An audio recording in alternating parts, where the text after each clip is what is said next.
তো বন্ধুরা আমার পেছনে দেখতে পাচ্ছি দিগন্ত বিস্তৃত যে মাঠগুলো, ওটাই কিন্তু একটা পিকনিক স্পট। ঠিক আছে, 1 কিলোমিটার দূরেই কিন্তু মেন পিকনিক স্পটটা অবস্থিত। ওখানে আমি নিয়ে যাচ্ছি আপনাদের। এটা কিন্তু তেমাথানি পিকনিক স্পট বন্ধুরা। ঠিক আছে, তো এটা কিন্তু নয় কোনো মন্দারমণি না দীঘা, এটা কিন্তু লোকাল পিকনিক স্পট বন্ধুরা। ঠিক আছে, সমস্ত কিছু দেখাবো, সঙ্গে থাকুন।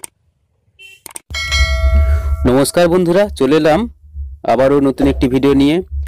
ভিডিওর প্রথমেই জানাই আমার বন্ধুদের বড়দের শুভেচ্ছা ও আন্তরিক অভিনন্দন। তো বন্ধুরা, প্রতি বছরের ন্যায় এবছরে চলে এলাম তেমোয়ানি 3 নদীর যে মিলনস্থল জায়গাটিতে। এখানে জায়গাটা কিন্তু খুব ডিপ, তাই সারা বছরই কিন্তু জল থাকে বন্ধুরা। এখানে যে অফিসটা আছে স্কেল রক্ষণাবেক্ষণের জন্য, এবং ঠিক তার পাশেই রয়েছে পিকনিক স্পটটি। নদীর পাড়ে যেহেতু জল কমে গেছে, সেজন্য নদীর পাড়ে বিভিন্ন জায়গায় মানুষ ভিড় করে, বহু দূর দূরান্ত থেকে মানুষ আসে। এর ঠিক পাশে রয়েছে বন্ধুরা চাষের জমি। চাষি ভাইরা বিভিন্ন সময় চাষ করে থাকেন, বিশেষ করে শীতকালীন সময়। এছাড়া বর্ষাকালে প্রভূত ক্ষতি হয়, আপনারা জানেন। তো বন্ধুরা চলুন সামনে গিয়ে দেখা যাক।